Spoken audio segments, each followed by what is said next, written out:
राहुल गांधी के आरोपों पर महाराष्ट्र के मुख्यमंत्री देवेंद्र फडणवीस का अब जवाब सामने आया है और एक लेख के जरिए महाराष्ट्र के मुख्यमंत्री फडणवीस ने जवाब देते हुए कहा है कि चुनावी प्रक्रिया में कोई गड़बड़ी नहीं हुई है और जनता जिसे नकारती है वो जनादेश को नकारता है।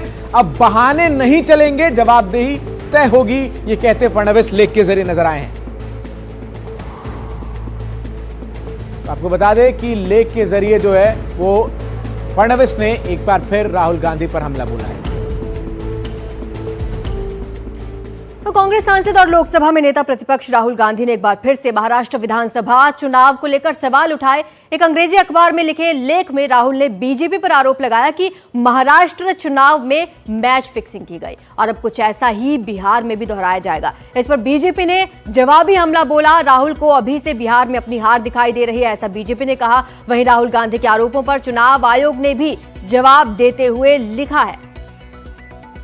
चुनाव आयोग ने कहा है कि फैसले पक्ष में नहीं आने के बाद ऐसे आरोप लगाना बेतुके हैं।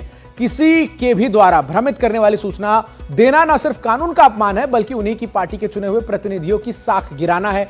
इन आरोपों से चुनाव कर्मियों का मनोबल भी गिरता है। ज्यादा जानकारी के लिए हमारी सहयोगी सुजाता द्विवेदी जुड़ रही है। सुजाता, महाराष्ट्र तक पहुंचा है राहुल गांधी ने जो ये वक्तव्य दिया और उसके बाद वहां के मुख्यमंत्री ने भी एक लेख लिखा है, क्या क्या हाइलाइट्स है इस लेख की?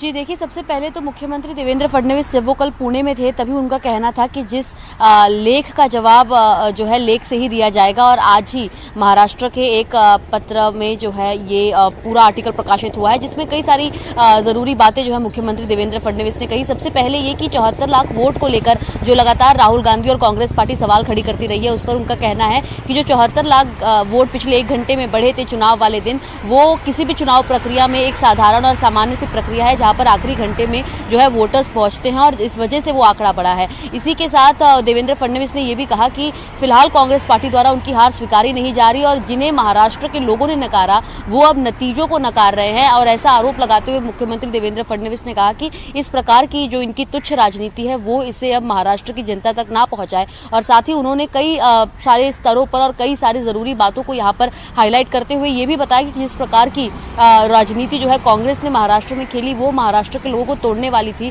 लेकिन इसके बावजूद विधानसभा चुनाव के बाद अपनी राजनीति को और अपने इन इरादों को ना समझते हुए जो है कांग्रेस पार्टी लगातार ईवीएम की प्रक्रिया पर और चुनाव आयोग पर सवाल खड़ी करती आई हुई है। 2019 का भी यहाँ पर जो है जिक्र किया गया है मुख्यमंत्री देवेंद्र फडणवीस द्वारा। उनका कहना था कि 2019 में विधानसभा चुनाव को लेकर जो भी जो है अर्जी दायर की गई थी कांग्रेस पार्टी द्वारा उसे भी सुप्रीम कोर्ट ने खारिज कर दिया था। तो कहीं ना कहीं सुप्रीम कोर्ट भी ये मानती है कि ईवीएम की और साथ ही चुनाव आयोग की जो चुनाव कराने की प्रक्रिया है वो पूरे तरीके से अनडाउटफुल है। और इसको लेकर जो है मुख्यमंत्री देवेंद्र फडणवीस लगातार अपने आर्टिकल में ऐसे कई सारे जरूरी बिंदुओं पर उन्होंने जो है हाईलाइट किया और कहीं ना कहीं राहुल गांधी द्वारा अपने आर्टिकल में जो तमाम उन्होंने आरोप लगाए हैं उसी के प्रति उत्तर के तौर पर ये आर्टिकल जो है आज पब्लिश किया गया है। और उनका कहना है कि महाराष्ट्र के हित के लिए जब महायुति फिलहाल काम कर रही है, ऐसे में इस प्रकार के सवाल कांग्रेस पार्टी द्वारा खड़ा करना, अपनी जीत ना स्वीकारना कहीं ना कहीं महाराष्ट्र के उस दौर की शुरुआत हो चुकी है जो अभी और कितना लंबा खिंचेगा